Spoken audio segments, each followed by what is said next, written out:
tonight I want to talk about Schedule C income. So this is going to be about self-employed business owners, Schedule C, and how lenders look at that income to qualify for an A paper loan. Let me jump in and bring up a screen for you to look at. We'll bring this one up first. And hopefully you can. I apologize. I need to do my share screen. Thank you for being patient with me. All right. Now I've got my share screen up the way it's supposed to be. So, self-employed income. Some overview first to talk about. Generally, when we're dealing with A paper loans, lenders are going to average 2 years of filed tax returns to qualify. There are some instances where we can get away with a 1-year filed tax return, but that's the exception and not the rule.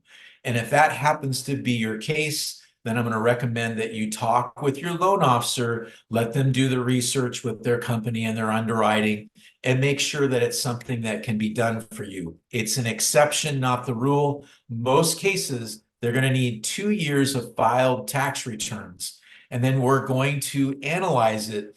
And let me bring up a tax return to look at. All right. So on my screen, you should now be seeing a tax return. So Schedule C, profit and loss. Most often when I talk to potential borrowers, they're going to tell me this top line number, gross receipt sales or gross income. And in this example, it's 150,000. That's the number that they tell me, but this is not the number that the lender goes off of. What underwriting and the lender looks at, they consider okay, that disappeared on me for a moment. They consider all these expenses in part two. And there are some things that we can add back in and some things we have to take away, which we'll go over in a minute. But they come down to this bottom line number first. And so line 31, you see $58,000. They're going to start with that, and they're going to do some add backs and takeaways to get their final income. And this is a far cry from 150,000. Wouldn't you agree? So what are the add backs? The first thing they look at is they're going to go over here to line 6. Now, in this example, there isn't anything. But if there happened to be a positive number there, this is for other income. If there was a positive number there, they would actually subtract that away because these are typically one-time events. And so it's not normal ongoing income. So that would get subtracted in their analysis. If this was a loss, it would get added back in because, again, it's a one-time event. So it's one of the things that they look at, line 6. Next, they're going to go over to line 12, depletion. This is something that they can add back in if there happened to be a depletion amount. Now, I rarely see this number on self-employed folks, but it could happen where they have a depletion expense and we can add that back into that bottom line number, 58,000. Next line they're going to look at is line 13, which is depreciation expense. I see this all the time on self-employed tax returns. And this again is an add back. So I get to add back that $1,500 to that bottom line, $58,000 income.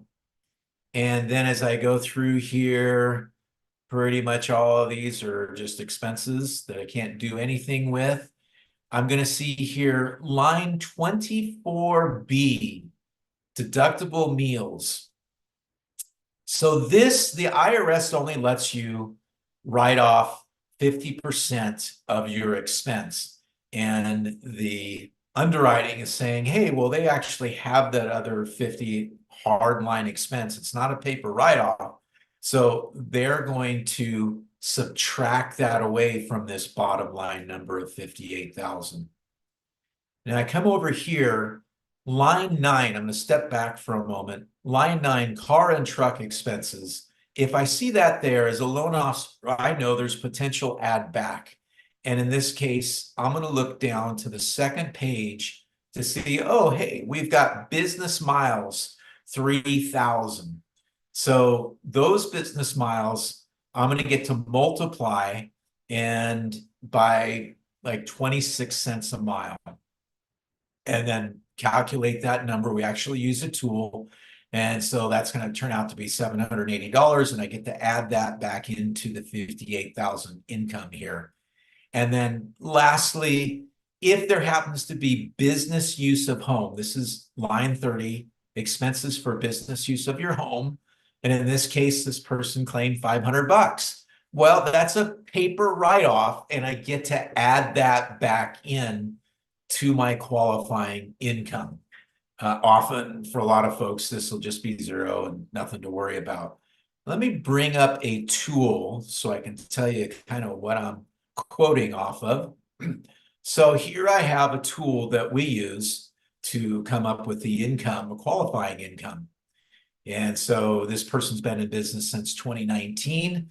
They certainly have a couple of years filed tax returns. There's line 31, line 6, 12, 13, deductible meals, the business use of home, the business miles. And so when I calculate it all up, we've got Schedule C income of 60,280. Far cry from 150. Yeah.